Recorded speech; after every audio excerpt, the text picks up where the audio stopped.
Do you have 5 minutes? I mean, just 5 minutes, maybe even a little bit less.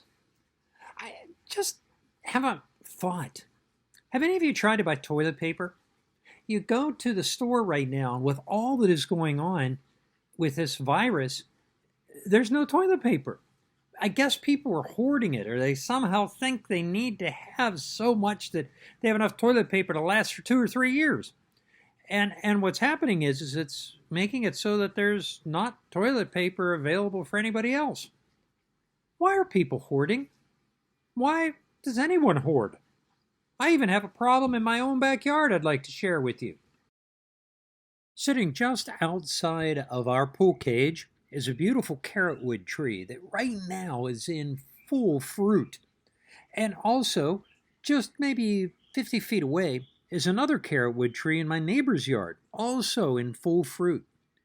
If you look at it, it's absolutely gorgeous, and it is loaded. I mean, completely loaded with fruit, as is our neighbor's. But there is a problem.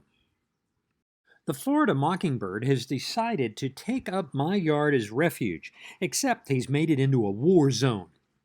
You see, he's decided to live in that carrotwood tree behind my house. Now, he doesn't have any babies or fledglings. They've all gone already.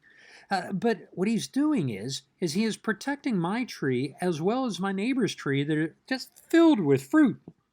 There is enough fruit on those two trees to fill the entire bellies of every critter and bird that lives in the entire Gateway District.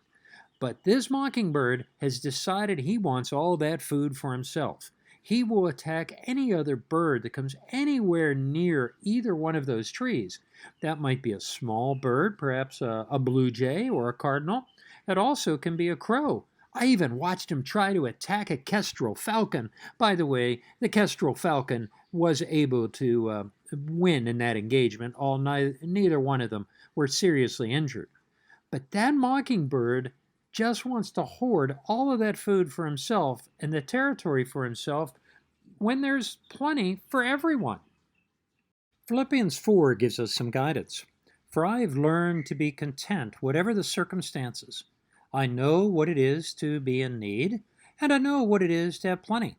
I have learned the secret of being content in any and every situation, whether well-fed or hungry, whether living in plenty or in want.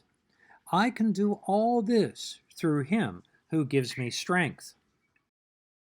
In Hebrews 13:16, and do not forget to do good and to share with others, for with such sacrifices God is pleased.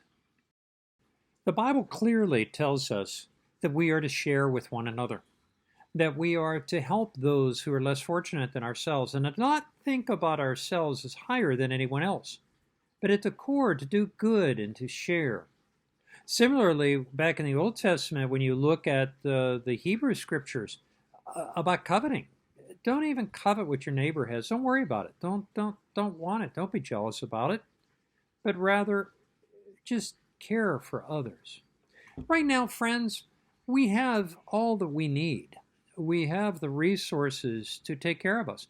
Even if there is a temporary shortage of some meats or cuts of meats or food stores that we would like to have, yeast and things like that, there is more than enough food for all of us in the stores. There's more than enough toilet paper. And maybe that mockingbird needs to learn a lesson. He can share. But are we not better than that mockingbird? May you and I this week not hoard the gifts that God has given us, but rather share them freely, so that others may come to know the love of God, and that when this pandemic has passed, they will know that we are Christians. They'll know we are Christians by our love. Have a great week. God bless you.